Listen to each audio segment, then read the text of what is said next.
Então, a Maristela, né? Ela falou muitas coisas também que estão no meu horizonte, que eu tinha pensado para essa noite, mas também tem alguns enfoques diferentes.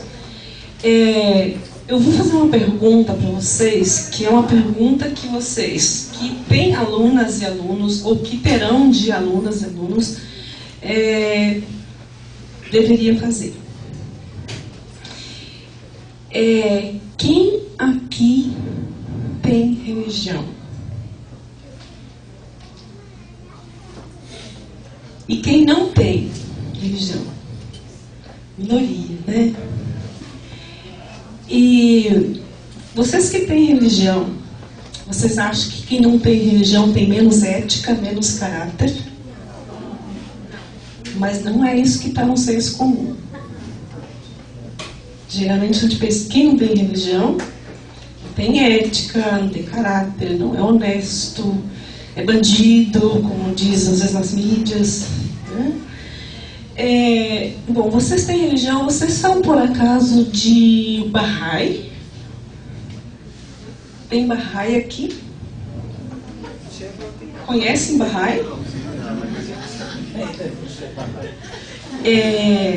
Por acaso alguém de vocês é da Wicca? Ninguém é da Wicca? Santo Daime? União do Vegetal? Hare Krishna? Budista? Eu faço hoje o diálogo com o budismo. Que mais que eu vou pensar? Hinduísta? Muçulmano? Judeu? Nossa, gente, vocês são o quê? Cristão, todo mundo? Quem que é candomblessista? Quem mais? Só dois? Vocês são o quê? Católicos? Quem é católico? Uau! Quem é evangélico? Quase chegamos católicos, né? Dava-se mais ou menos uns 50% com uns 40%, né? Quem é umbandista? Não é umbandista. Quem é de alguma religião que a gente não mencionou? Espírita kardecista. Espírita kardecista. Mais alguém? Também é espírita. Então, vocês veem, um pequeno grupo de religiões, quer dizer, um pequeno grupo de pessoas tem uma diversidade que traduz uma diversidade local, mas não traduz a diversidade regional, nacional, nem mundial. Então, vocês veem que dentro dessa diversidade religiosa tem um mundo ainda para vocês descobrirem, não é? Então a gente vai partir um pouco daquilo que é da ausência. Boaventura gosta de falar da sociologia das ausências, daquelas religiões que normalmente não estão na mídia, não estão nas bancadas religiosas. Eu não gosto de falar em bancada evangélica, eu digo que é bancada religiosa, né, porque é mais correto a gente falar isso. Também não vou entrar muito nisso, porque a Maristela também já mencionou, mas no nosso trabalho, na Secretaria de Direitos Humanos da Presidência da República, vocês conhecem essa secretaria? Já ouviram falar? O que essa secretaria faz? Então, lá a gente tem 3 secretarias nacionais, uma que se ocupa com a criança e adolescente, outra que se ocupa com a pessoa com deficiência e outra que se ocupa com todo o resto. Combate ao trabalho escravo, combate à tortura, proteção a defensores de direitos humanos, proteção a vítimas e testemunhas, saúde mental, população de rua, direitos LGBT, direitos da pessoa idosa, diversidade religiosa, educação em direitos humanos, centros de referência, que mais? Um monte de outras coisas, questão cigana, que também a gente se ocupa. E a gente faz isso muito mais por militância do que, de fato, por um trabalho formal dentro de um espaço de um ministério. Porque direitos humanos é militância, é acreditar no ser humano. E nós temos também que desconstruir um pouco a ideia de direitos humanos, porque nós temos uma leitura muito linear dos direitos humanos. A Declaração dos Direitos Universais de 48 veio após uma crise de humanidade. Mas quem mais estava em crise? A Europa. Porque ela estava atingida pelo genocídio da Segunda Guerra Mundial. Interessante porque os genocídios que a própria Europa provocou na Ásia, na África, na América Latina, não criou nenhuma crise humanitária de humanidade para a Europa. Quando ela foi atingida, se criou essa crise. De qualquer forma, é importante, é um marco, né? É um marco de referência, é um referencial que faz a gente repensar que humanidade é essa, capaz de trucidar com outro ser humano, que é a grande pergunta que Hannah Arendt faz. E aí ela tem aquela frase que é a questão do direito, quando você levantava, o direito a ter direitos, é o direito de todo ser humano. Quando a gente nasce, como é que a gente nasce? A gente nasce nu. A gente nasce com roupa? Não. Não, isso não é isso. Nasce com religião? Não. Às vezes até já tem nome, né? Que o pai e a mãe escolheu, mas antigamente, quando não tinha ultrassonografia, se esperava nascer para ver, né? Para dar um nome. Mas também não está registrado. Tem registro civil? Não tem documento. Tem cultura? Não.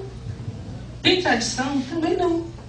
Então, tudo isso a gente vai aprendendo e vai construindo a nossa identidade. Por identificação, por pertença, por orientação, por opção, seja o que for, ou pela própria educação que a gente recebe, isso tudo vai sendo agregado a gente. Só que a gente pressupõe que a gente nasce com religião. E a religião também é escolha. Eu posso não ter religião e viver muito bem assim. Mas eu também posso ter religião e não estar vivendo tão bem assim. Porque também, às vezes, a religião nos amarra. Tem uma imagem aqui, pode passar essa terceira. Essa aqui, coincidentemente, também tem a mesma imagem, que é a questão dos direitos humanos que são interdependentes, ou seja, eu não posso dizer que eu tenho o direito de comer, mas eu não tenho o direito de morar. Eu não vou abrir mão de um direito em favor de outro, porque eles são todos interdependentes. Eu não posso dizer que ela tem direito de educação, mas não tem direito de comer. Porque todos eles estão interdependentes. E são de todas as pessoas. A gente às vezes acha assim que algumas pessoas têm mais direitos do que outras. Ou a gente constrói a sociedade como umas tendo mais direitos do que outras. E não é assim. Quando a gente fala em direitos humanos, é para todas as pessoas. Pode passar. E aí eu vou entrar um pouco da questão da religião e escola. Essa pergunta que eu fiz para vocês, quem tem religião, porque normalmente a pergunta é outra. Qual é a sua religião? Porque a gente pressupõe que todo mundo tem religião. E o outro estranhamento é quando pessoas têm religiões que a gente ou desconhece ou não aceita. E a escola tem sido um dos lugares de maior violência religiosa. 3 problemas fundamentais tem na escola hoje. 2 foram apontados pela plataforma DESPA. É a questão do racismo, é a questão da intolerância religiosa e a questão da dificuldade de lidar com a diversidade sexual. Esses 3 problemas são básicos da nossa escola e eles estão muito vinculados com a questão religiosa. O racismo, a discriminação da matriz africana, ela está vinculada ao racismo. Por quê? Porque a gente tem colocado historicamente no nosso processo colonial que são pessoas inferiores, religiões inferiores e culturas inferiores. Isso permaneceu na nossa mentalidade colonialista. E a discriminação da diversidade religiosa também é fundamentalmente por questão religiosa. Daquilo que você falava da nossa moral, ou do nosso moralismo. Então, a questão religiosa na escola é fundamental. Que a gente trabalhe isso com responsabilidade.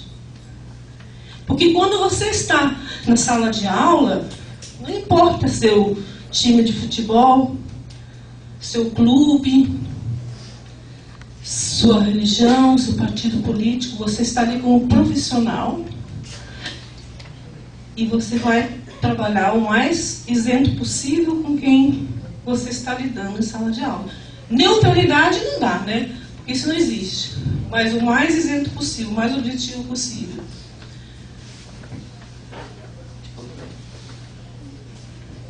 E aí eu queria lembrar um item do Estatuto da Criança e do Adolescente que a gente normalmente não lembra, não sabe ou não lembra. Que o direito à escolha religiosa é também um direito das crianças e adolescentes.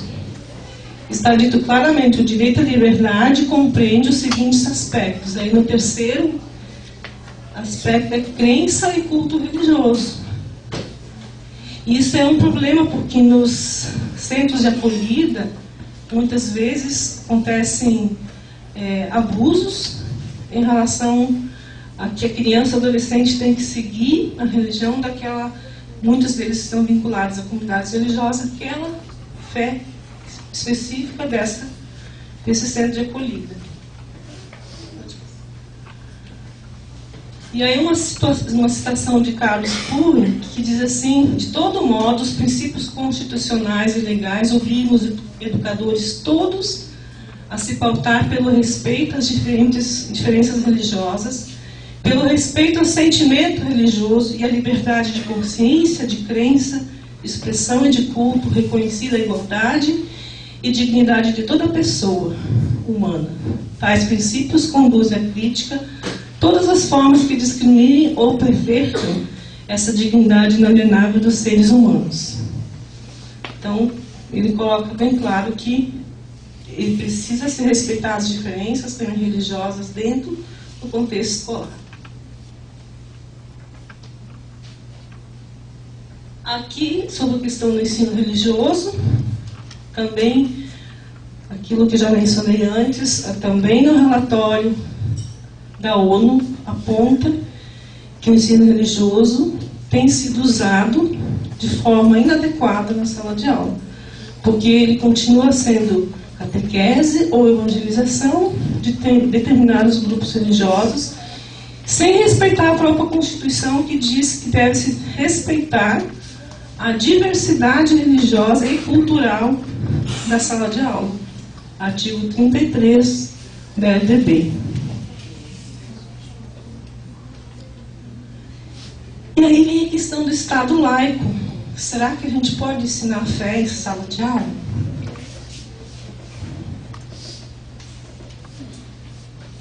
Será que dá para ensinar valores religiosos em sala de aula? Dogmas, doutrinas? O que vocês acham?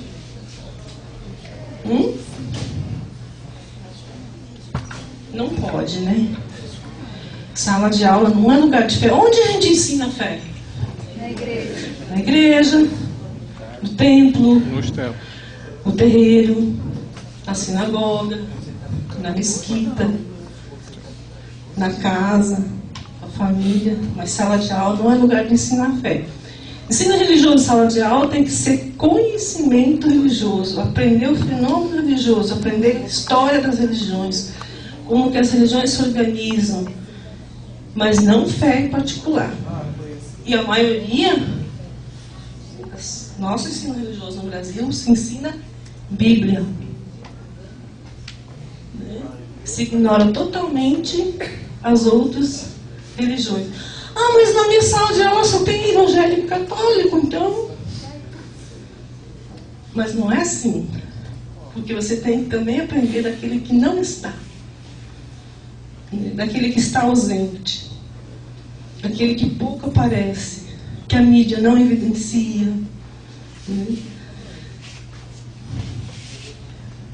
Por exemplo, essa imagem. Onde a gente encontra ela? Tem os fóruns, hospital. Oi? No Supremo Tribunal, na prefeitura, algumas escolas. E está certo, gente, colocar símbolo religioso de uma religião em espaço público? Ah, mas se a gente for tirar, a gente mexe no ninho de vespa. Olha só nosso dinheiro. Olha as cédulas do dinheiro. Tira da carteira, olha para ver se tem. Tem, né? Tá certo isso? Sabe quem inventou essa história? Sarney. Foi Sarney. E quem disse que o Tesouro Nacional aceita tirar? Pode passar. Aqui são os exemplos, né? Supremo Tribunal de Justiça, STF, Congresso Nacional, né? Pode passar. E aí o que nos rege? Qual a nossa, entre aspas, Bíblia, nosso livro, que guia todas nós, que é o que vale para todos os cidadãos e cidadãs? A Constituição. Mas tem gente fazendo movimento aí, dizendo que acima da Constituição está a Bíblia. Aí um pai santo falou para mim: o dia que a Constituição não for válida para todo mundo, eu saio do Brasil.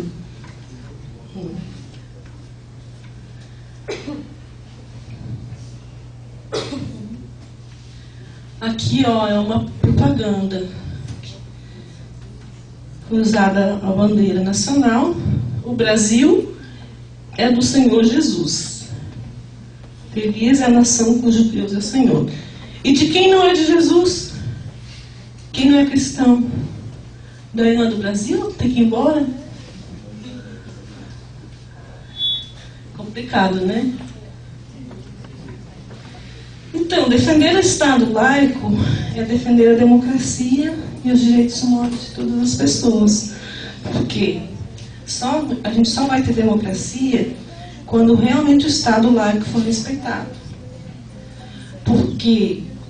Primeiro, porque todas as religiões vão poder ter a sua liberdade garantida. Segundo, porque os direitos fundamentais dos seres humanos vão ser garantidos independente de dogmas religiosos. Porque muitas religiões brigam contra os próprios direitos fundamentais da nossa Constituição. Os direitos civis. Desrespeitam as pessoas porque querem que o Brasil seja regido, governado por determinado dogma religioso. E isso não pode. Temos que separar as questões de Estado e as questões de religião. Porque aquilo que eu acredito é do meu foro íntimo. Não interessa a ninguém. Muito menos ao Estado. Qual é a responsabilidade do Estado? É garantir que você tenha direito de escolha religiosa. Nada mais do que isso.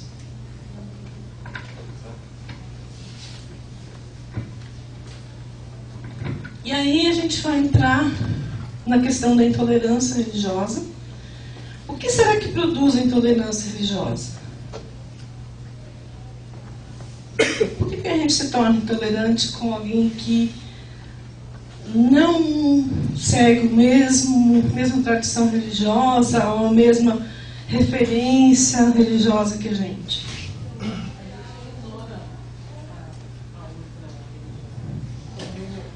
O próprio exemplo, quando você começou a perguntar, teve algumas religiões que eu tenho amigos, então eu conheço. A primeira eu não conhecia. Fiquei interessada em saber. Conhecer. Então a ignorância já é a sua religião como superior às outras. A gente ignora porque a gente não conhece, a gente desrespeita porque a gente não conhece. Se eu entro no ônibus, eu não conheço ninguém lá dentro. Às vezes até eu encontro alguém conhecido. Eu vou desrespeitar porque eu não conheço? Não, né? A mesma coisa poderia valer para as religiões. Só porque eu não conheço, não significa que eu tenho que desrespeitar. Mas talvez seria bom eu conhecer, pesquisar, né, frequentar para ver como é que é, até para tirar esse preconceito que a gente tem, que o outro está errado. Por exemplo, é muito comum dizer que as religiões de matriz africana são religiões do demônio. Quem tem demônio, gente? Quem tem demônio? Mas na tradição religiosa, só cristão tem demônio. Então, os cristãos que têm que cuidar dos seus demônios, né? E não jogar eles para os outros. Né? Não seria assim? O espiritismo também sofre muito preconceito. Então, os ateus e agnósticos também, porque quem não tem religião não tem ética, né? Então a diversidade religiosa, ela não reproduz a intolerância religiosa que tem marcado o mundo sua diversidade global de não escuta e diálogo para com a fé da outra e do outro, daquela e daquele diferente de si mesmo. Então não é a diversidade religiosa que produz a intolerância. A intolerância vem do nosso preconceito. Porque a diversidade religiosa não é algo que a gente criou artificialmente, ela simplesmente está aqui. Ela simplesmente existe, faz parte do nosso cenário sociocultural brasileiro. E aí, a gente também se pergunta qual é a função da religião e como é que ela se coloca nesse mundo. Via de regra, ela aparece como controle, como a supervisora. A palavra episcopado, de onde vem bispo, que muitas tradições religiosas têm, vem de episcopos, de grego, que significa supervisão. A grande visão, né? Supervisão. Então ela é a supervisora de tudo e de todos. É o grande olho, o panóptico, que ontem você falava assim, que tudo ausculta, tudo vigia, tudo repreende, tudo pune. Também nós vivemos numa religião hegemônica, a maioria das brasileiros são cristãos, e aí também com um aspecto muito monocultural. Né? Falta ainda a gente ver a diversidade cultural, que cria constrangimentos bastante complicados e a violência simbólica. E mais ainda do que simbólica, nós vivemos o preconceito, uma violência hoje simbólica, subjetiva, psicológica, física, material, e também muitos assassinatos já no Brasil por causa de religião. E isso a gente não vê na mídia.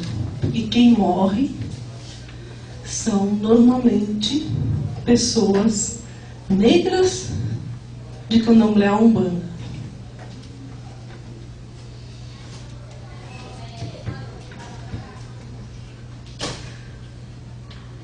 E aí a pergunta: como conviver com o diferente?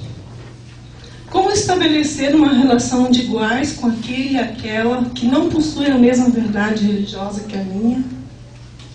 Como construir relações sociais e aceitar os que se afirmam sem religião, ou mesmo as pessoas que se declaram sem religião ou ateias?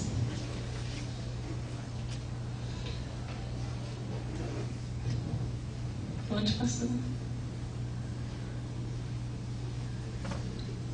Então, qual é o papel da religião? É defender seus dogmas como verdades universais, mesmo causando intolerância, dor e sofrimento? É construir pela sua fé uma ética de ação política, pela responsabilidade social e solidária? É colaborar nos processos de democracia, cidadania e garantia dos direitos fundamentais?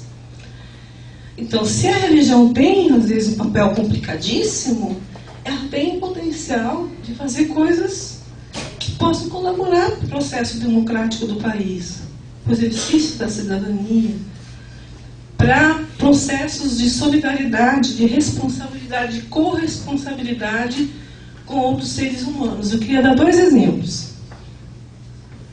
Um exemplo é do projeto Brasil Nunca Mais. Vocês conhecem esse projeto? Tem um livro que se chama Brasil Nunca Mais, que é o resumo desse projeto, mas é um grupo de pessoas, especialmente de igrejas evangélicas protestantes e católicas, que na época da ditadura recolhiam cópias de documentos e enviaram essas cópias durante um bom período para o Conselho Mundial de Igrejas em Genebra, para que pudessem guardar essas provas das torturas, dos crimes, dos desaparecimentos, dos exílios. E essas pessoas, depois algumas delas foram presas, foram para o exílio, mas em 2011 teve a cerimônia de repatriação desses documentos. Eles foram devolvidos para o Brasil. O Conselho Mundial de Igrejas guardou cópia lá também. Eles estão agora sendo digitalizados para serem publicados, né, para que a gente possa ter acesso pela Procuradoria-Geral da República, da Seção de São Paulo. Então, para ver assim, que você, como religioso, você pode ter um potencial de mudança. Você pode ter um potencial profético de garantir direitos, de trabalhar pela cidadania. Um outro exemplo é uma declaração da Igreja Evangélica de Confissão Luterana, quando saiu a decisão do STF pela União Civil de Pessoas Homoafetivas. E diz assim: considerando a separação entre Igreja e Estado, cabe-nos, como ISDB, acolher a decisão do STF. O pano de fundo dessa decisão é o empenho do Estado pela superação da discriminação de pessoas e grupos, da intolerância, do preconceito, da estigmatização de comportamentos diferentes, que tantas vezes culminam em violência, sofrimento, perseguição e, inclusive, morte. É fundamental que não percamos essa dimensão. A intolerância é fonte de julgamentos apressados, incompreensão, dor, sofrimento.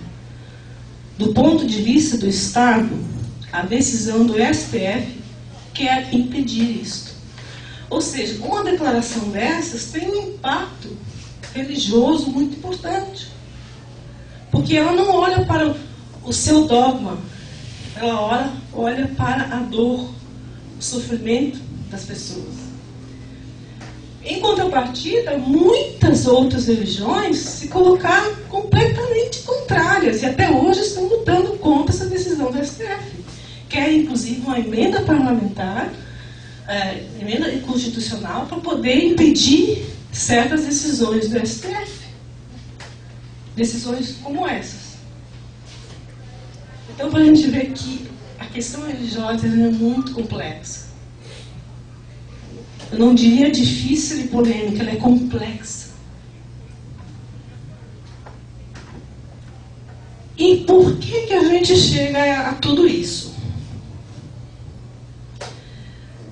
A diversidade religiosa e cultural também é resultado de um processo. E o mais significativo desse processo é o de colonização e de colonialidade, que a gente passou por esse contexto latino-americano. Colonialidade do ser, do poder e do saber. A gente não tem muito tempo para entrar nessa questão, mas no medida do possível vamos passar aqui. E essa colonização, que também é religiosa e cultural, ela se deu basicamente por duas formas: a apropriação do outro, a assimilação dos territórios, das culturas, dos corpos, e também pelos processos de violência. Quando eu não me subjugo, eu sofro violência. Essa é a lógica da colonização. E aí, um marco de 1492, que se pergunta, é ali que começa a modernidade? Henrique Dussel disse que sim. Que é ali que começa a modernidade para cá, para o nosso contexto. E aí sai daquela lógica cartesiana do penso, logo existo, né? Que é o ego cogito, quem não pensa não existe, e aí a gente cataloga quem pensa e quem não pensa,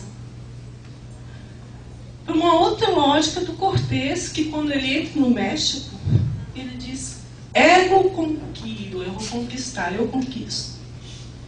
Essa é a lógica da colonização. E nessa lógica há o encobrimento do outro, a negação do outro e da outra, que se deu em relação aos povos indígenas, em relação aos povos africanos que foram trazidos para cá, escravizados aqui, e em relação a todas as outras comunidades humanas que não estavam dentro do padrão hegemônico europeu. Então, a modernidade é a produção de um espaço de poder centralizador, colonialista, repressor de determinada cultura. E aí a gente pensa em território e territorialidade. Por quê?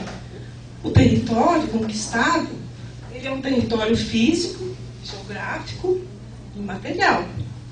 Mas ele também é um local de culturas, de produção de significados, de sentidos de vida, de imaginários, símbolos e representações. É também o local de produção de saber e poder, de culturas e afetividades, e é também a nossa própria corporeidade como território que é ocupado. E a gente então precisa fazer um processo de desterritorializar toda essa apropriação que se deu. E hoje, isso aqui é uma imagem que é de um artista equatoriano, Oswaldo Guayasamín, não sei se alguém já ouviu falar, que traduz justamente esse sofrimento que acometeu todo o nosso continente, por esse processo de colonização.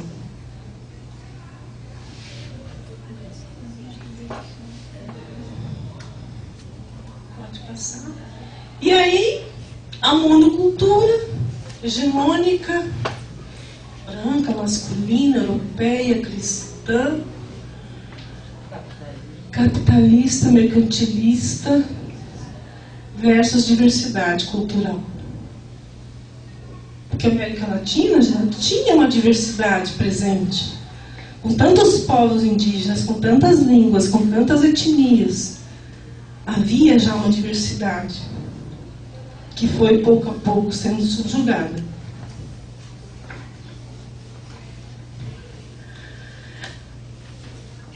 A cultura de centro, então, essa divisão da monocultura e a diversidade cultural, uma cultura de centro, dentro desse modelo de lógica aristotélica,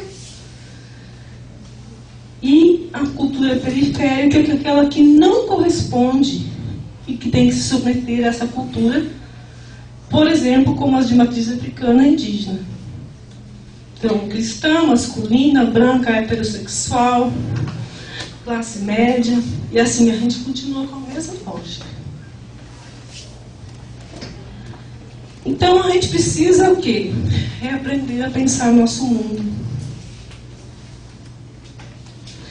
Nosso conhecimento é produzido em território colonial. E Boaventura fala na zona colonial. Então, a gente precisa olhar para a polifonia de culturas, e dentro disso das culturas religiosas também, que são múltiplas e plurais, refazer o conceito universal de cultura normativa, e aí Fournier Bettencourt fala na questão da interculturalidade, como um conceito presente e importante para a América Latina, de descolonizar nosso pensamento e conhecimento da nossa cultura, que é a decolonialidade. Por que decolonialidade? Colonização vem mais no aspecto colonialidade, a descolonização do processo mais material e físico, né, do território que é apropriado. E a colonialidade é mais a questão das nossas mentalidades, do nosso modo de ser, porque a gente reproduz o próprio colonizador, porque ele se colocou como referência, como um ideal a ser seguido. Então a gente precisa fazer um processo de decolonialidade, ou seja, deixar de pensar como o colonizador pensa. Refazer os nossos processos, caminhos históricos, questionar os sistemas de verdades, porque, por exemplo, na questão de religião, cada um tem seu sistema de verdade, não é? E o problema não é ter um sistema de verdade, o problema é quando a gente quer impor o nosso sistema de verdade como verdade para o outro. E a questão de repensar nossas práticas discursivas. O que são práticas discursivas? Alguém já estudou Foucault? O que são as práticas discursivas? É aquilo que a gente produz na prática a partir dos nossos discursos. E às vezes a gente nem discursa sobre isso, mas a gente reproduz. O que a gente poderia dar como exemplo de uma prática discursiva? Por exemplo, uns anos atrás, as meninas tinham que casar virgem, né? Alguém falava para elas que elas tinham que casar virgem? Não, né? Então era uma prática discursiva. Havia um discurso, às vezes não dito, mas que se traduzia na prática. E assim a gente tem muitas coisas no nosso cotidiano. Então, gente, o tempo está passando, eu não quero... Pode passar um pouco. Eu só queria entrar numa questão, esse conceito que eu acho importante, o conceito de ou decolonialidade. Tem gente que fala descolonialidade, tem gente que fala decolonialidade. A descolonialidade significa uma confrontação com as hierarquias de raça, gênero e sexualidade que foram criadas e fortalecidas pela modernidade europeia, paralelamente ao processo de conquista e escravidão de muitos povos no planeta. Então a gente vai fazendo esse processo de decolonialidade para a gente desfazer essas hierarquias de raça, de gênero, de sexualidade, também de religião, que não está ali, né? Que foram colocados para nós como referência do que é certo, do que é correto. E é o que a gente poderia dizer em outros conceitos como desconstrução. Mas existe um grupo então, que está trabalhando com esse conceito, porque está ampliando também a questão de todo o processo de colonização que nós passamos. E que está sendo desfeito em termos conceituais. E aí eu termino, a gente pode passar lá a questão da importância de pensar a religião e a educação dentro de um processo de interculturalidade. Por que a interculturalidade é importante? Passa um pouco aí para pegar a questão da...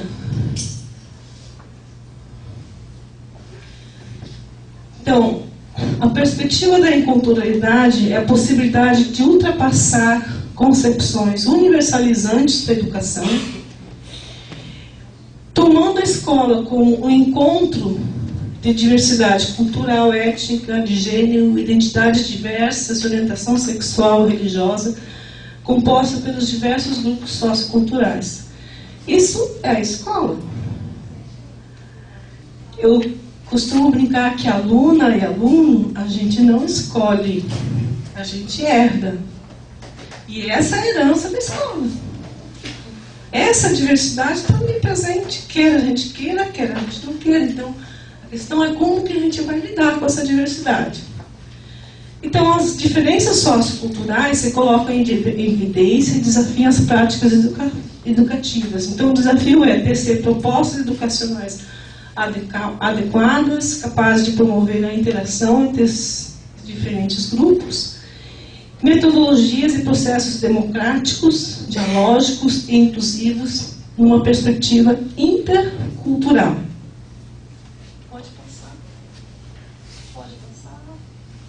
E aqui só um conceito de interculturalidade do Fournier Bittencourt, que diz assim: por interculturalidade compreende-se não uma posição teórica, nem tampouco um diálogo de e ou entre culturas, no qual as culturas se tomam como entidades espiritualizadas e fechadas, senão que interculturalidade quer designar antes aquela postura ou disposição pela qual o ser humano se capacita para e se habitua a viver suas referências identitárias em relação com os chamados outros, quer dizer, compartilhando-as em convivência com eles. E aí, quando a gente fala em outro, a gente tem muito isso, o outro, outro, outro. Quem é o outro?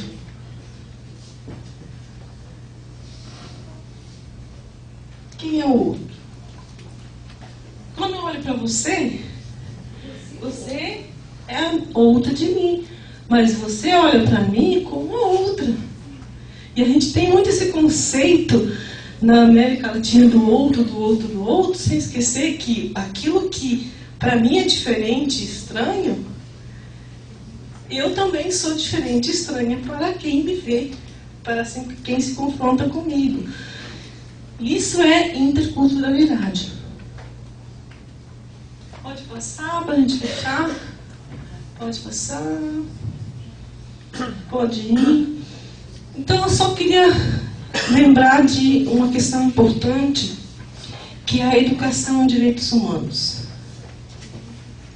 Se a gente começou com direitos humanos, quer fechar com direitos humanos, né, os objetivos fundamentais da educação em direitos humanos é a formação ética, não moral, não moralista, nem moralizante, mas ética. Então, que vai trabalhar valores humanizadores. A gente gosta de falar assim, a escola tem que trabalhar valores. Mas quais valores mesmo a gente está falando? Ou a gente fala, tem que valorizar a família. Mas que família mesmo a gente está falando? A gente percebeu que tem um monte de modelos diferentes de família convivendo simultaneamente na sociedade. Todas elas têm o mesmo valor. E de quais valores mesmo a gente está falando? Então, a gente coloca assim, dignidade da pessoa, a liberdade, a igualdade, a justiça, a paz, a reciprocidade entre povos e culturas. O outro é a formação crítica. Da gente aprender a desconfiar das coisas, né? Da gente se perguntar, mas será que aquilo que eu acho, que eu sempre acreditei, realmente é isso mesmo? Ou eu apenas sigo algo que eu aprendi, achei que era certo? Então a gente precisa fazer esse julgamento crítico, reflexivo. E a outra questão, então, da formação política, que não é política partidária. Que a gente pensa em política partidária. Também é uma forma de fazer política, mas não é a única. A perspectiva não é uma perspectiva emancipatória, transformadora dos sujeitos e direitos. Exercício da cidadania e participação social. Porque é importante que a gente incorpore que nós somos sujeitos de direitos. E as pessoas, no geral, não têm essa consciência de que são sujeitos de direitos. Fechando aqui no final, vai para adiante, vai para adiante. A última tela lá. Essa aqui, Café Aracandô, porque senão eu vou tomar muito tempo de vocês. A perspectiva intercultural, que é promover uma educação para o reconhecimento do outro, o diálogo entre os diferentes grupos socioculturais, está orientada à construção de uma sociedade democrática, plural, humana, que articule políticas de igualdade com políticas de identidades. Então, políticas de igualdade com políticas de identidades. As mais diversas identidades dentro de uma proposta de igualdade. Ninguém é mais que ninguém, ninguém é maior que ninguém. Fechando ali, uma citação de Boaventura Souza Santos, que diz assim, eu gosto muito porque traz esse equilíbrio necessário entre igualdade e diferença. Devemos lutar pela igualdade sempre que a diferença nos inferioriza. Mas devemos lutar pela diferença sempre que a igualdade nos descaracteriza. Então, a diferença e a igualdade têm que andar juntas em equilíbrio. E aí, só para fechar a última tela, para lembrar que mais um do Guaiaçaminha, um abraço, né? Que eu digo assim, que eu convoco vocês, abracem a diversidade religiosa, porque vale a pena. E se não acontecer, se tiver intolerância, coloca a tela, o Disque 100, gente, Disque Direitos Humanos, o canal de denúncia para intolerância, para desrespeito, para violência religiosa e para outros tipos de violação de direitos humanos. Pronto, a última, só meus contatos. E obrigada a vocês, desculpa.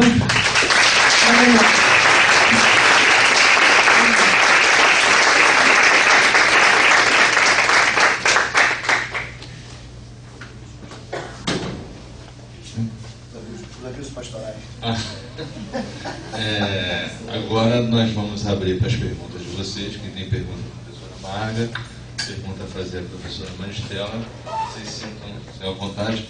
Também falar da presença do professor Silmo, que é ex-aluno aqui da UFER, oriundo do curso de matemática, professor adjunto, diretor adjunto do colégio Frei Tomás em Itaocara. Já tive uma oportunidade de estar com ele uma vez para ver os estágios das alunas do PPE3 lá no Frei Tomás. Prazer tê-lo aqui. Fique-se à vontade e se sentir em casa. Ele é um ex-aluno mais antigo de UF que a gente, né? Na verdade, a casa é mais dele do que nossa. Então está aberto a vocês, se vocês quiserem fazer alguma pergunta, alguma colocação, fiquem à vontade.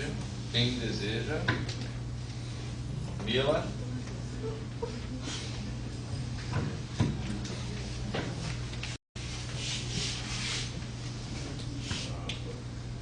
Gente, como coisa é polêmica.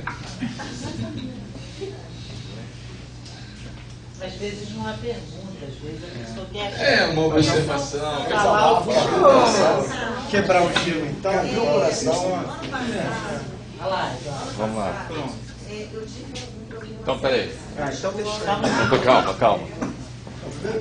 Quem é você? Ele vai falar quem é você. Esse testigo, você não sai igual quem é você. Boa noite, gente. Quebra a criança.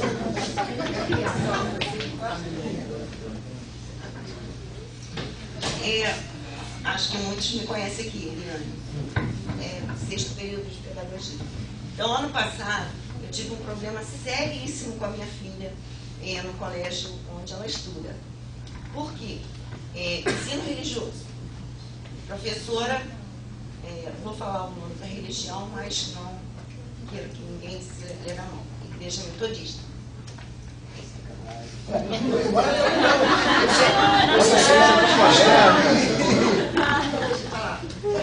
Então,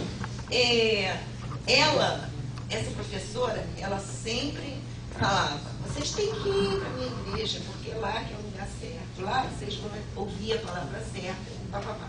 A minha filha, ela frequenta a igreja católica. Opção dela, não fui eu que escolhi, nem mandei nada, ela que quis. Então ela vai. Então a professora, nas aulas dela, ficava falando sempre que tem que ir para a igreja um dia. Minha filha se manifestou, falou assim, professora, aqui dentro nós somos alunos, nós, assim como a senhora tem direito de escolher a sua religião, nós, mesmo sendo adolescentes, temos também liberdade de escolher a nossa. E eu frequento a igreja católica. Meus colegas têm a igreja metodista, tem o colega dela que é da Assembleia, tem um outro que é do grupo Espírita Antônio de Pádua, que é do ladinho da minha casa. Então, cada um tem o seu direito. Como ela respondeu à professora, a professora falou assim, vou levar você para a direção. Levou. Chegou lá, a diretora falou com ela, falou assim, ó, você vai entrar para a sala de aula, você tem a obrigação de assistir a aula, e se você não fizer isso, vou chamar sua mãe. Quando ela chegou em casa, ela me passou isso. Por acaso, eu estava tendo aula com o professor Pablo Santos. E por acaso, também no dia da aula, ele estava falando a respeito das leis. Aí isso que eu estou falando, eu falei com ele na sala. E a minha filha respondeu o quê?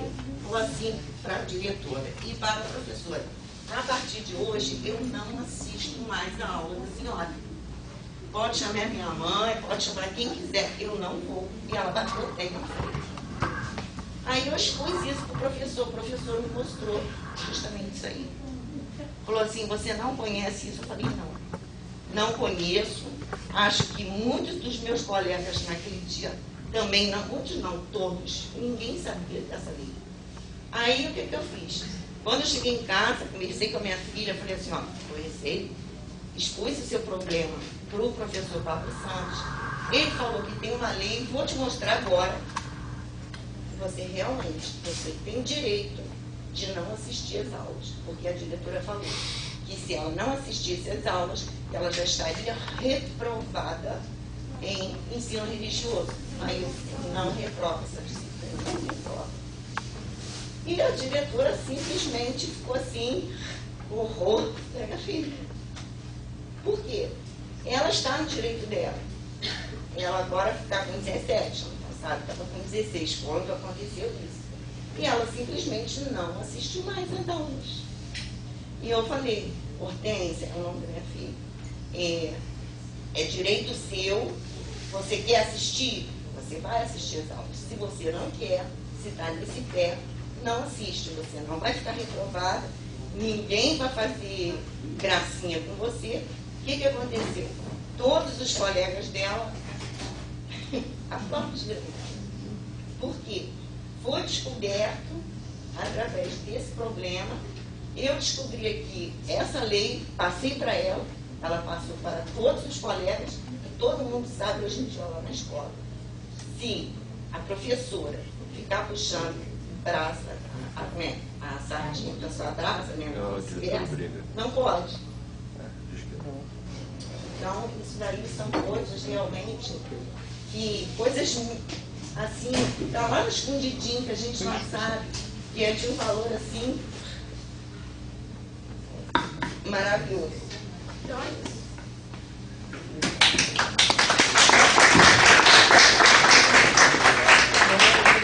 Alguém quer fazer um?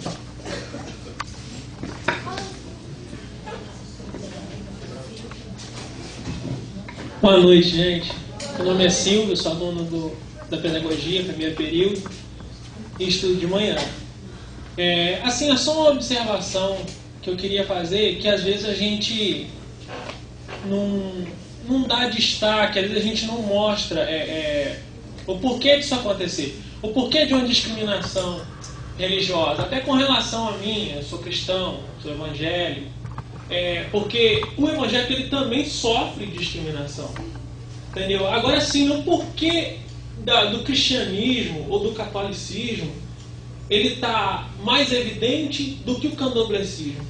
Porque na maioria das vezes a gente fala mais de uma coisa. Então quem acaba colocando essas religiões na mídia somos nós próprios. Não é a gente que às vezes joga a nossa... Não. Às vezes é o que? É a discussão que traz e sempre leva a esse ponto. Então isso acaba entrando em destaque. Mas o que eu queria dizer igual com relação à bandeira que apareceu ali, sobre o Brasil é do Senhor Jesus. Eu acho que isso é uma manifestação de fé. Eu acho que qualquer religião, se um budista podia colocar ali, o Brasil é de Buda. Eu só vou aceitar isso se eu quiser, eu só vou aderir isso para a minha vida se eu quiser. É uma coisa, é uma opinião minha e é uma manifestação de fé. Essa é a minha visão. Agora eu acho que toda religião, toda vida, todo ser humano, ele tem uma cultura, ele tem a sua base de conhecimento. E dentro dessa cultura, ele vai ter alguma coisa para ele seguir. Alguma espécie de amuleto, não sei se dizer assim. Mas o candomblecismo, ele tem a sua cultura e ele tem a sua base, aquilo que ele vai seguir, o jeito que ele vai seguir. O catolicismo tem a sua Bíblia, a Bíblia católica, ele vai seguir a sua Bíblia católica. Da mesma maneira que o cristianismo também tem a sua Bíblia protestante. Então, dentro de cada religião, o que é que vai acontecer? A gente tem como se fossem leis a ser seguidas, segundo a construção dessa própria religião. Agora, o porquê é importante de eu conhecer?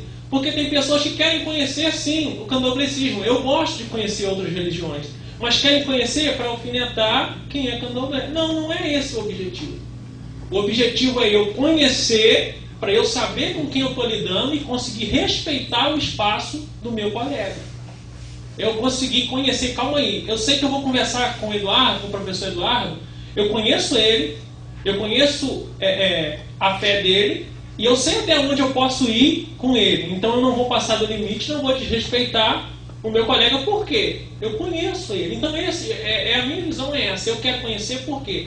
Eu acho que esse é o objetivo. Agora, o porquê de, talvez, dentro do candomblecismo não serem aceitas algumas coisas, dentro do catolicismo não serem aceitas algumas coisas? Talvez porque a sua norma de fé, a sua base de fundamento cristão, no caso do cristianismo, ele segue a Bíblia. Então, a Bíblia tem as suas diretrizes e ele vai seguir o que? É o seu manual. É como se fosse uma maratona, para quem gosta de esporte. Ela é premeditada, ela é pré-escrita, a trajetória. Dentro de toda religião eu acho que é assim, aquilo é pré-escrito. E cada um vai seguir o que está pré-escrito para a pessoa seguir. Então eu acho que é isso. Às vezes não é uma questão racial, às vezes não é uma questão de exclusão. Mas é uma questão de quê? De cultura, de formação. Porque isso não nasceu da noite para o dia. Isso tem história, independente dela ser conhecida ou não ser conhecida. Então eu acho que é isso. São espaços diferentes que devem ser respeitados. Eu respeito e gosto de conversar com pessoas que têm outra base de fé, que creem em outras coisas. Por quê? Isso é importante para mim. Isso é importante eu conhecer outras coisas, outros fundamentos, para mim saber. Eu vivo em um mundo diverso, como a Maristela disse, é um mundo de diversidade.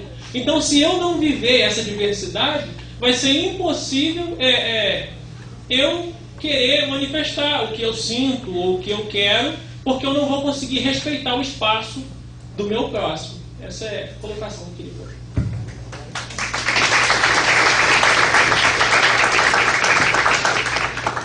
Mais alguma colocação? Alguém aqui tinha ameaçado a falar, mas ele se inibiu. Para você? Por favor, você explique quem é a senhora, por favor. Quase todo mundo já conhece. Boa noite, eu sou a Luma, né? Professora Luma. Bem, gente, primeiro assim, parabenizar, né, as duas debatedoras aqui do trabalho. e dizer o seguinte, que direito, a gente pensa direito e vê algo como algo inatista, né? Nasceu e foi tudo dado e está tudo certo, né? E na verdade a gente tem que entender que o direito ele não é neutro, ele tem os seus interesses, né? A lei e o direito ela é criada em cima de interesses, e o interesse de quem? De quem as criou. Então existe toda uma construção por trás disso. Então, tudo que foi conquistado, por exemplo, como a professora falou, quando é que se pensou em direitos humanos? Quando a Europa foi atingida, mas ela atingia antes. Por que isso não foi criado antes? Porque não tinha um interesse. Né? Então, não existe essa neutralidade. Por que a gente tem que colocar isso muito claramente? Porque tudo que está posto, ela pode ser, de repente, perdido. Né? Porque são acordos, são leis, e como diz Foucault, né? A lei ela é guerra, ela não é paz, ela não é garantia. Está lá, direito à saúde, mas quem tem direito à saúde? Quem tem direito à educação? Então existe todo o processo que vai estar diante do jogo de poder, as relações de poder que irão se estabelecer, e aí existe um papel muito forte. Por que existem segmentos religiosos? E eu vou dizer de todas as religiões. Existem fundamentalistas em todas as religiões. Assim como existem pessoas que estudam o mesmo livro, a mesma Bíblia, mas têm o mesmo livro religioso, né? Porque existem vários livros sagrados, né? Mas existem religiosos, evangélicos e tal, que têm uma abertura também extrema. Não é essa pessoa fundamentalista. Tudo depende da interpretação de cada um, não é da religião. Você vai ter pessoas extremamente tradicionais e conservadoras nas diversas religiões e pessoas extremamente contemporâneas, né, pós-contemporâneas, vamos dizer assim, que vai para além disso. Né? Não é uma questão de religião, é uma questão de como a pessoa está incorporando e como é que ela incorpora tudo isso. E aí o que acontece? Nós temos segmentos de religiões que chegam no parlamento exatamente onde definem as leis, exatamente para colocar o que se pensa, o que se deseja. E em contrapartida vem uma teórica que é Gore, que ela vai dizer o seguinte: o poder de libertação ela se encontra nos movimentos sociais. Né?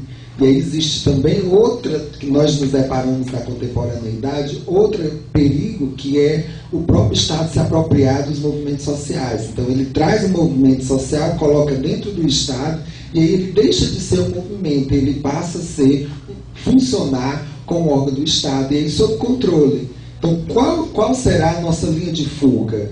Né? Então os movimentos ele tem que ter independência para eles serem revolucionários, e é a partir deles que se ocorre esse processo de transformação, porque tem existem lutas estabelecidas, não está essa paz toda. A laicidade, ela não existe de fato no nosso país. Assim como não existe a democracia. A democracia, ela é uma pseudo-democracia. Nós estamos ainda muito distantes de estabelecer uma democracia de fato racial, uma democracia das sexualidades, enfim. Está muito distante disso tudo. E a gente tem que estar ligado a essas questões para que a gente não perca tudo aquilo que a gente conquistou. Porque é possível, sim, todas as conquistas elas serem perdidas dependendo de quem vai estar nesses espaços de decisão e nesses espaços de poder que é muito forte. Outro ponto que eu achei relevante comentar aqui é o fato de os signos religiosos eles serem elementos pedagógicos. Nós já percebemos que nós temos um Brasil que ele é diverso, e tem um mundo que é diverso, que tem várias culturas. E a partir do momento que eu imponho um signo religioso que é da minha doutrina para outras pessoas que não têm essa mesma crença e não se estabelecem com essa mesma cultura, então essa pessoa ela está sendo conduzida a se inserir nessa forma de pensar. As crianças elas vão ser conduzidas nessa forma. É essa que é a correta. Tudo bem, você pode ter sua religião, mas você vai ter que aceitar isso. Então eu imponho de certa forma. É por isso que, por exemplo, quando uma criança que é do candomblé, ela chega com suas contas e suas guias de defesa, ela é logo, às vezes, massacrada pelo professor, pelos estudantes. Por quê? Porque é um signo. E aquele signo, ele não é aceito. Mas ele tem que aceitar outros signos que é colocado para ele, que não é parte da religião dele. Então a questão aí é uma questão pedagógica. Então se dita que esse é um país que tem uma religião e que todos têm que ser conduzidos nessa forma de pensar e nessa forma de crença. E aí é o inverso do que a gente deveria dizer. Todos nós temos a liberdade de cultuar os nossos deuses livremente, deuses ou Deus, ou o que seja, né? Ou não cultuar nenhum.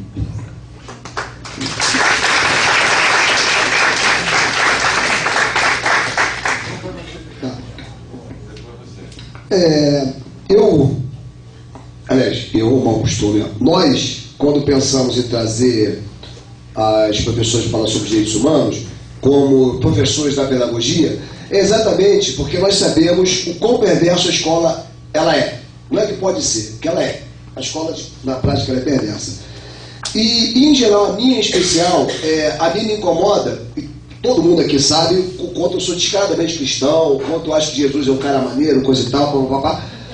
Mas me assusta como esse mesmo Jesus, que é um cara maneiro, está sendo utilizado de forma diabólica. Eu vou usar uma linguagem conforme a minha crença.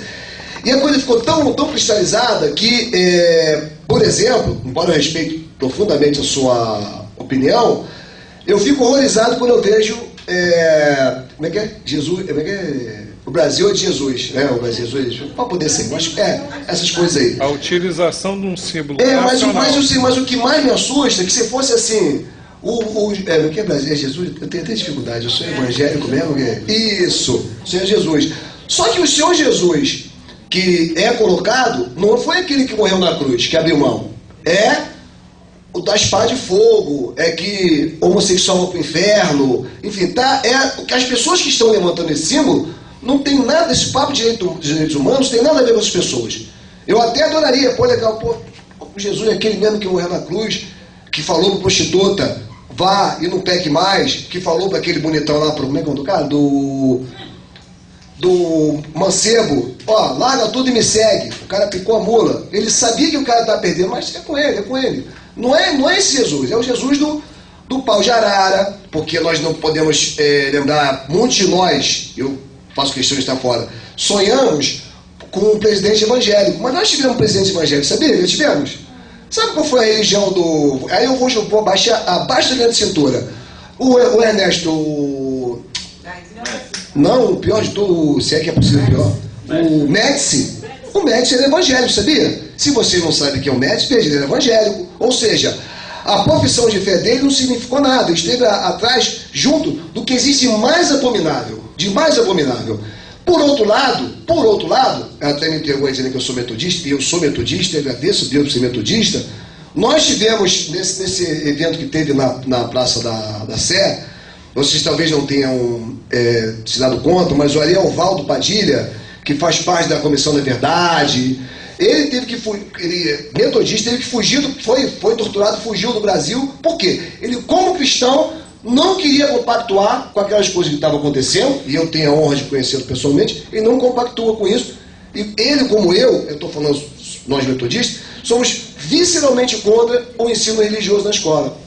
Meu filho, ele vai para a escola aprender sobre que Jesus é um cara maneiro, aquilo tudo. Mas na igreja metodista, ou às vezes na igreja católica, que minha esposa é católica. Mas eu sou frontalmente contrário ao ensino religioso na escola. Porque o ensino religioso na escola não é ensino religioso, é ensino de dogma. É ensinar sobre a crença ou cristã católica ou cristã chamada evangélica. E isso, para mim, dá no que nós estamos vendo. Nós temos as bancadas evangélicas, são bancadas assumidamente evangélicas, que nós temos, por exemplo, aquela figura que eu gosto de chamar do pastor de bode, e quem tem ouvido que ouça, o pastor de bode, que é o infeliciano, que é uma pessoa, na minha opinião, diabólica. E aí vai diretamente contra tudo que as duas pessoas falam aqui sobre os direitos humanos. São pessoas que, se não confessam, eu tenho minha desconfiança, eles são contra o pau de arara, ou contra as que aconteceu durante algum tempo nos Estados Unidos.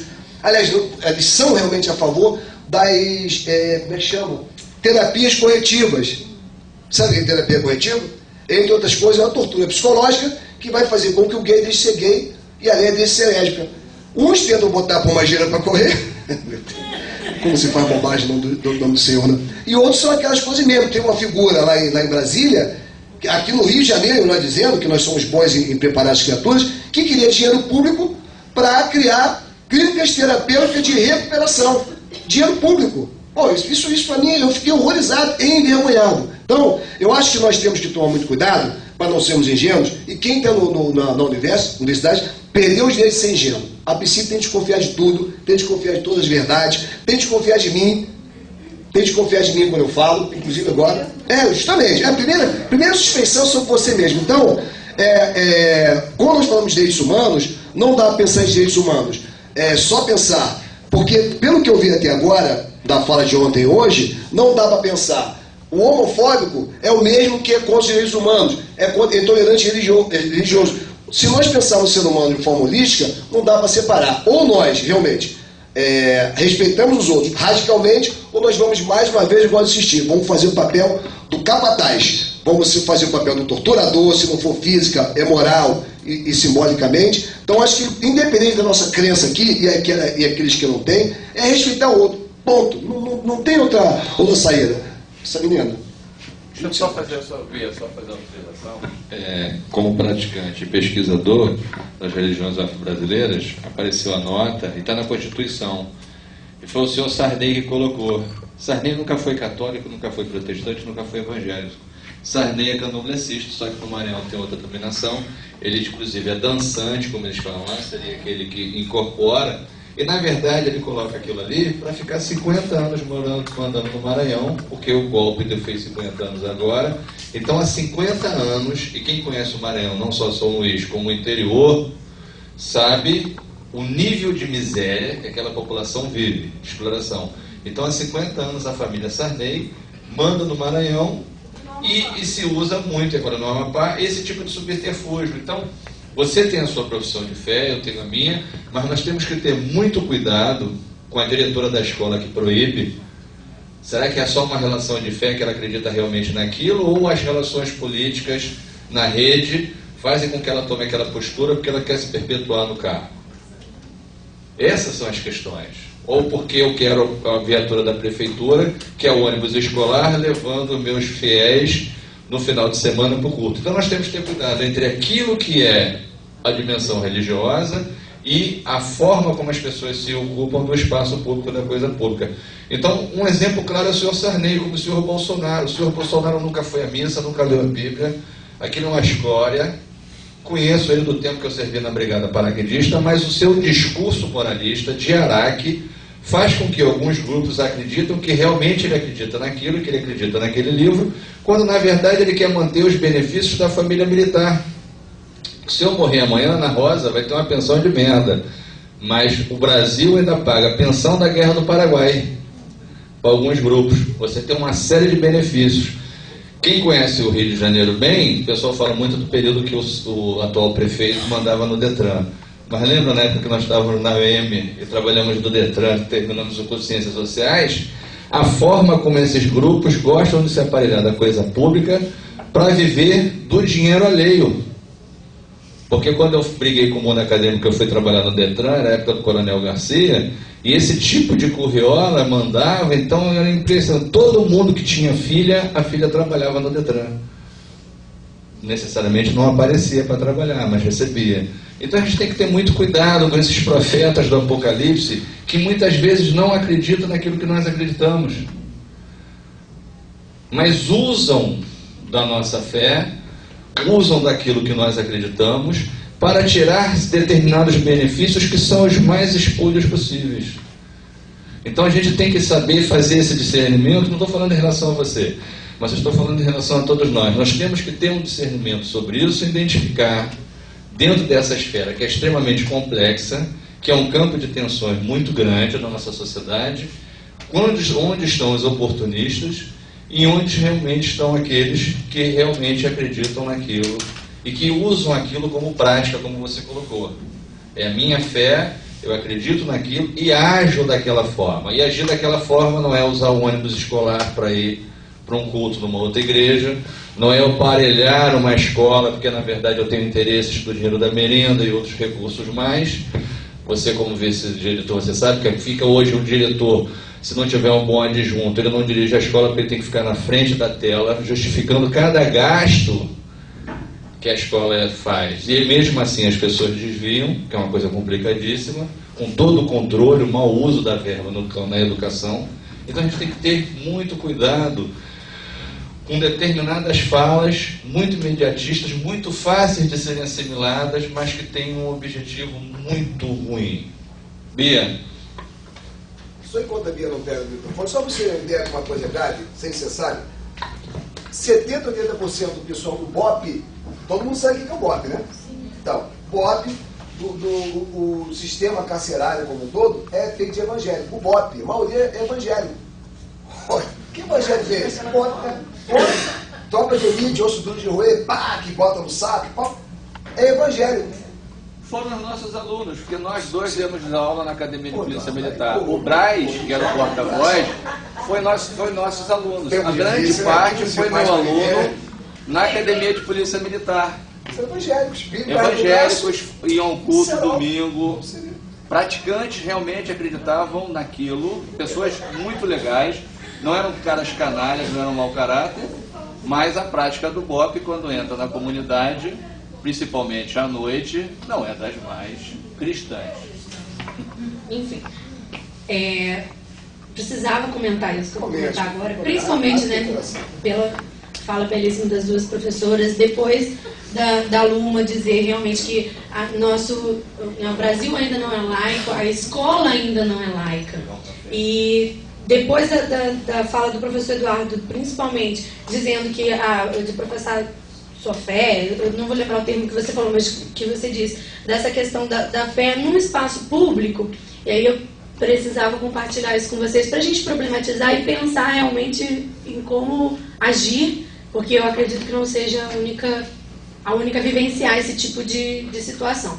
Eu, enquanto aluna ainda, né, da graduação, que vivencio o cotidiano da educação infantil, já peguei práticas, estou vivenciando uma prática, em que a professora, bom, aí a gente foge um pouquinho do caso, por exemplo, da Eliane, que a professora era professora da disciplina de educação religiosa. Eu estou dizendo de uma professora de educação infantil, que está todos os dias com a turma, em que na prática dela, tem as musiquinhas, etc. Com essas musiquinhas, uma dessas musiquinhas, né, dentre as musiquinhas, são musiquinhas religiosas, na qual ela ainda afirma ser muito necessário, e aí depois das musiquinhas, ela pede para todo mundo ficar comportado, porque nós vamos orar. Então tem que ficar com o pezinho junto, com a mãozinha junto, e ela ora com as crianças. E eu me pego naquela prática, assim, desesperada, sabe? O que eu faço? Afinal, eu não posso me intrometer na prática da professora, mas de alguma forma eu preciso agir, né? Porque se a gente diz que a escola tem que ser laica, eu preciso lutar para isso. E o que fazer? Ao mesmo tempo que é o que o Eduardo acabou de falar, bom, você tem a sua fé, mas num espaço público, poxa, ela tá ali, e eu fiquei me perguntando assim, e eu olhava para as crianças e ficava pensando, será que aquilo tá fazendo sentido, sabe? Será que eles são dessa religião? E a professora orava e ainda dizia assim, pronto, acabava de orar, pronto, agora estão todos calmos, porque todo mundo recebeu a paz de Jesus, agora eu posso começar a dar minha aula. Eu acho que isso é uma particularidade da professora. Então, a nossa aula, a nossa prática pedagógica não pode ser influenciada por essas particularidades dela. Talvez ela pudesse sim fazer a oração dela individualmente, por pensamento, mas fazer com que os alunos, e ela brigava com os alunos, não é assim que ora, sabe? Você tem que ficar... E ainda por cima a gente pensa, né, assim, fico muito pensando na questão da docilização dos corpos, né? Que os corpos têm que estar... A escola já faz isso, e ela está fazendo isso diante com toda a questão da religião dela. E, então, assim, como pensar, né, diante da fala dessas professoras, assim, dessas práticas dessas professoras, que atualmente eu estou com essa, mas eu já vi outras práticas semelhantes,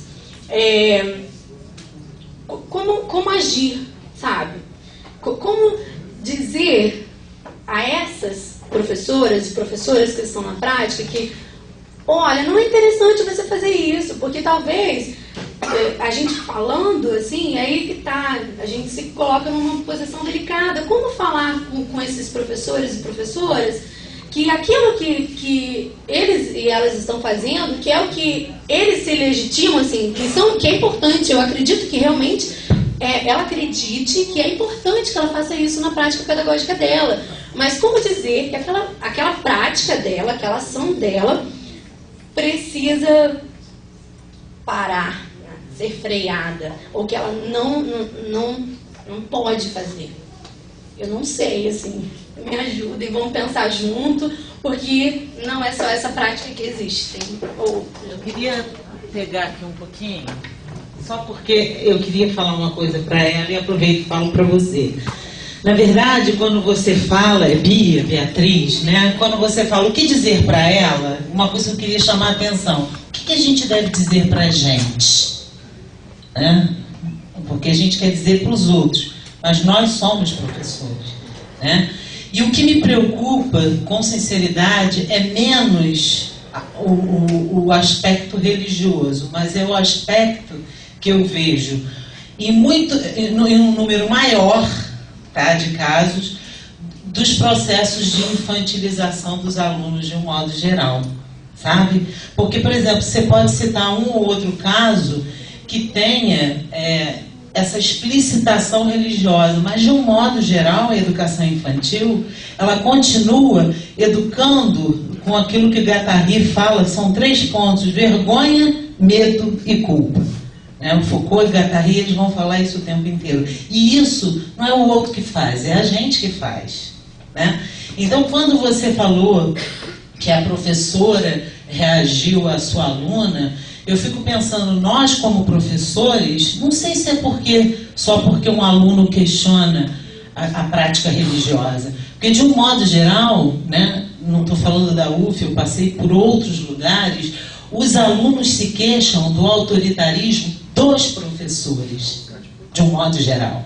Né? Então, quando um aluno levanta e diz, eu não concordo com isso, né, ainda que não seja uma matéria religiosa, essas práticas ainda têm que ser pensadas. Né? E a gente cai, né? Às vezes, eu trabalho isso com meus alunos, quando você vê o poder que o professor tem, que num determinado momento ele fala, agora quem manda aqui sou eu. Isso a gente ainda fala. Então eu queria inverter a tua pergunta, porque quando a gente fala assim, o que eu falo para o outro, eu acho assim, o que a gente fala para a gente todo dia, nesses processos de cultivar o medo, a culpa, né, e a vergonha em todos os processos, que são processos de infantilização. Né? E aí eu fiquei pensando que a minha filha de 16 anos, ela teve uma experiência parecida com o que você falou, e que na intervenção eu atuei diferente por um autoritarismo que eu percebi nela. Né?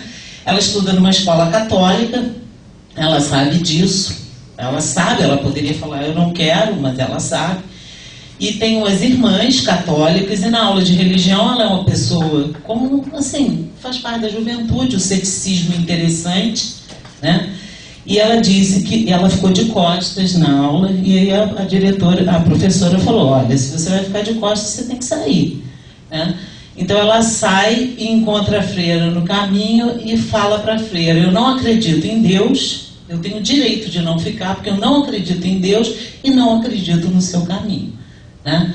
E aí eu fui chamada, e aí a gente pôde trabalhar tanto o aspecto da educação religiosa, que é realmente terrível, mas eu trabalhei com ela o autoritarismo dela, né, de desconstruir na frente de uma religiosa de uma forma que ela também não precisava fazer. Porque a intolerância, ela não vem só de um lado, ela é uma relação. Né? E eu disse para ela, por que você tem que dizer para uma pessoa que conduziu a opção dela nesse caminho que você não acredita? Por que tanta raiva nessa fala?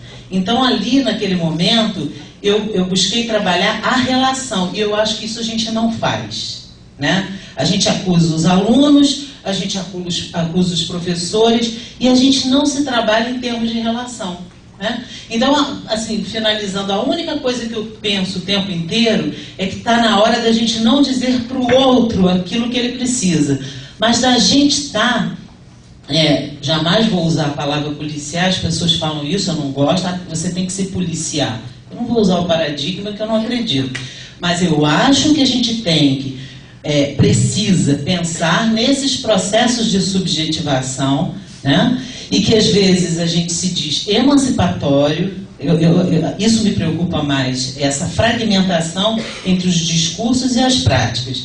Porque você vê um monte de pessoas falando de emancipação, né, e as práticas escolares continuarem com o mesmo tipo de autoritarismo e às vezes não tem nenhuma perspectiva religiosa envolvida aí, mas vai desembocar nas outras perspectivas, como você estava dizendo. Então não é a religiosa, mas vai ser a sexualidade de gênero, vai ser a racista e por aí vai, tá?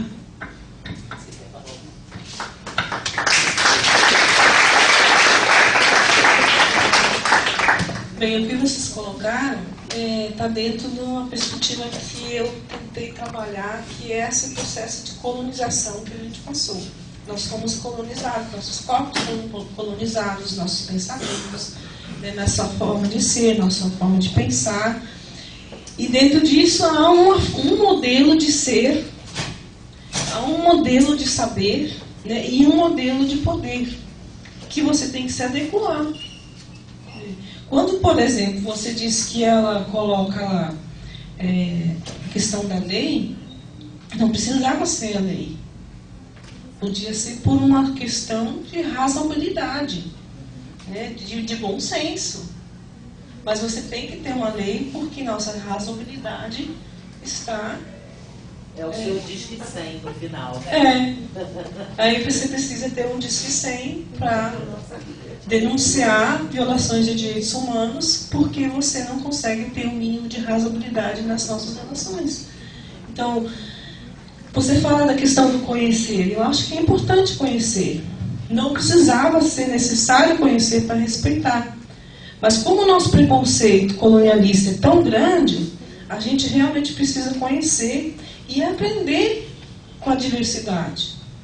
Quanta coisa a gente está perdendo em não conhecer a nossa diversidade cultural, religiosa, histórica, enfim. E a outra questão que eu acho que é importante nesse processo de descolonização, né, você falava da questão da oração, né? É bem isso é o controle dos corpos, é a docilidade, a religião fazendo o seu papel de moldar os corpos, né? Aquilo que eu tinha colocado, a questão da repressão, da vigília, da punição, que você colocou a questão vergonha, culpa e o medo. A nossa educação é basicamente isso ainda. E a gente fala em autonomia, em cidadania, em democracia, em processos emancipatórios na educação. E o que a gente está fazendo com a gente mesmo? Como é que a gente vai desconstruir isso? O Estado não é laico. Nós temos um processo de 380 anos de Estado e religião, como a religião oficial, como processo dessa colonização.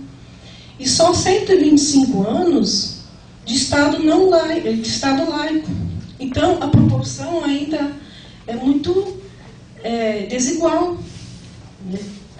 Nós temos uma democracia que não tem nem 30 anos. Porque todo o nosso processo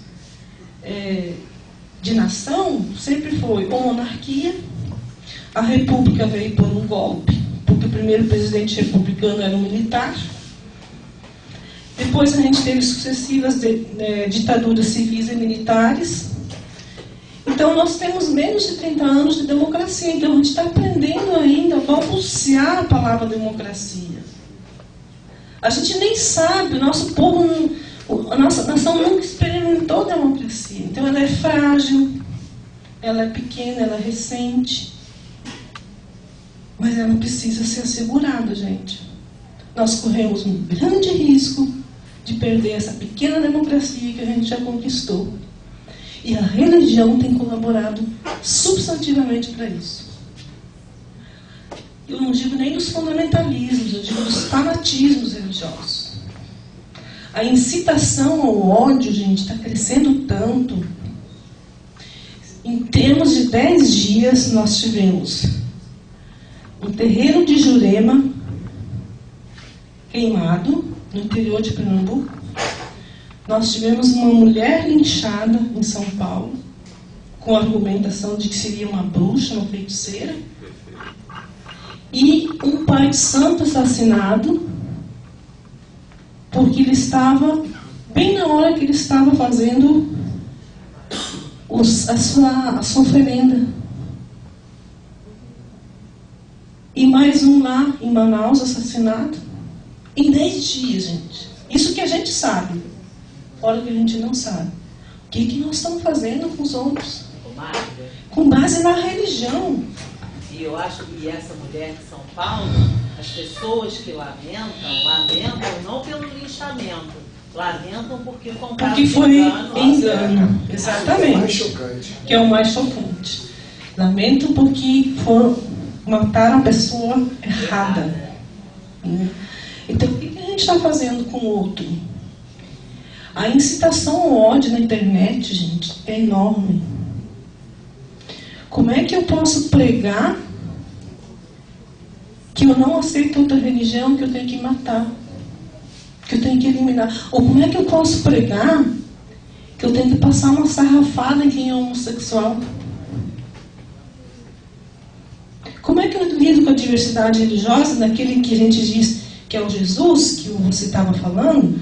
Então, para quem é cristão, quando Jesus curava alguém, o que ele fazia no final? O que ele dizia no final? Vocês cristãos e cristãs, o que Jesus falava no final de uma cura? A tua fé te curou. A tua fé te curou, não foi isso? Mas qual fé era? Ele nunca disse, a fé que você tem em mim te curou. Ou a fé que você tem no meu Pai, meu Deus, te curou. A tua fé te curou. Ele nunca perguntava qual era a fé que a pessoa tinha. E isso a gente esquece. Isso a gente esquece.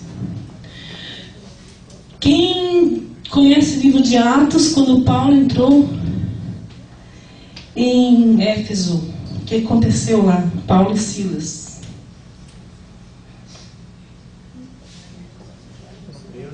Ele foi preso. Aí teve uma assembleia na cidade para decidir o que fazer com ele. E aí, qual foi o resultado da assembleia? Ele não profanou a nossa deusa. Então soltem ele. O que quer dizer isso? Que Paulo respeitou a Diana ou a Ártemis, que era a patrona de Éfeso. Se a própria Assembleia disse que não profanou. E aí, continuando com vocês que são cristãos e cristãs, quando Paulo se converteu, ele ficou cego, não foi? O que aconteceu no processo de viver? Caiu escamas dos olhos, não foi? Então, nós precisamos tirar essas escamas dos nossos olhos. Escamas de preconceito, patriarcais, sexistas, discriminatórias. Senão a gente não vai enxergar direito as coisas. E outra coisa, temos que nos perguntar o quanto nós podemos aprender em conjunto um dos outros. Nós perdemos muito em não aprender como as comunidades de matriz africana se organizam, como é que se estabelece essa rede de solidariedade, de ajuda mútua. O terreiro, gente, sempre está aberto e sempre tem comida para quem chegar. Uma vez um pastor falou, eu falei isso a um pastor, ele disse, eu não sabia disso. Esse organismo assim, né? Quando a gente foi falar como que o trabalho educacional, o trabalho social. Então nós precisamos repensar a nossa maneira de ver o mundo, as pessoas, os grupos, as religiões, e ver o que aprender uns dos outros, senão a gente está perdido. A nossa diversidade, ela é linda, ela é dolorida, porque ela é resultado de um processo de colonização. A nossa miscigenação foi forçada, ela aconteceu também por exploração sexual, por violência sexual, mas é o nosso resultado que nós temos. E essa é a nossa riqueza hoje. Não vamos acabar com essa diversidade, porque a gente só perde com isso.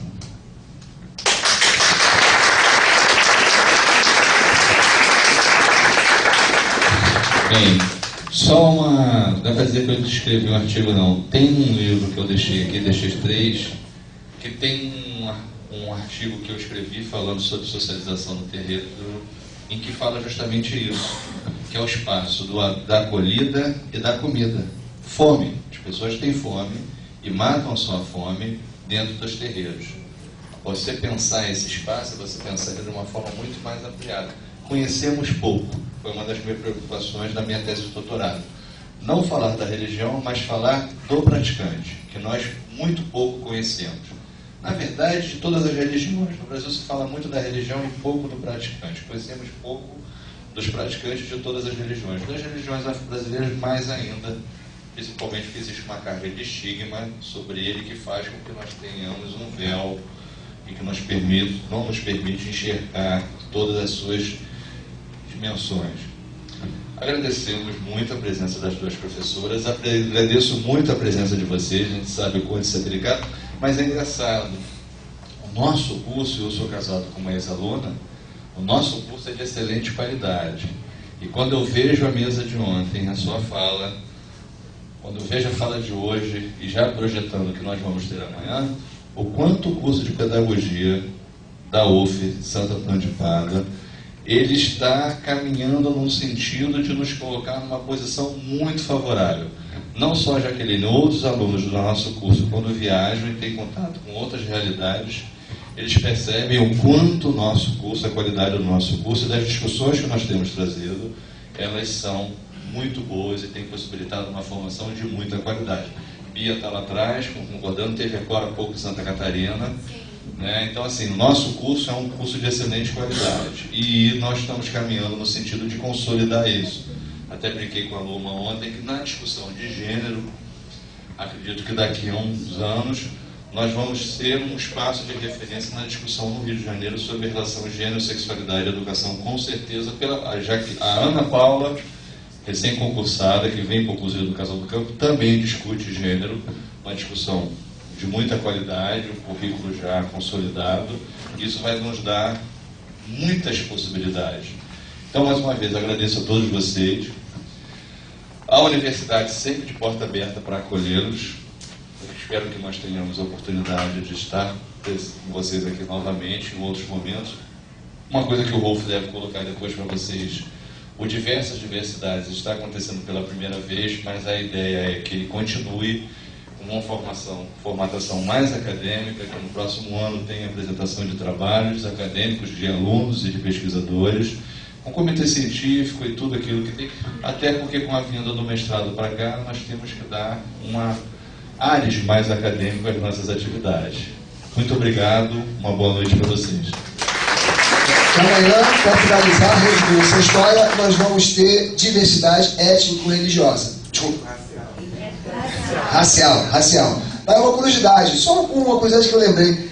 Em Yorubá, que é a língua sacra do candomblé, a palavra comer tem a mesma raiz etimológica do verbo ser. Curiosidade, né? Muito como é que comer e ser algo muito próximo. Como sabor e saber, né? Verdade. Saber, Interessante. Então, um beijo, criança, juízo, tá? E amanhã tem mais.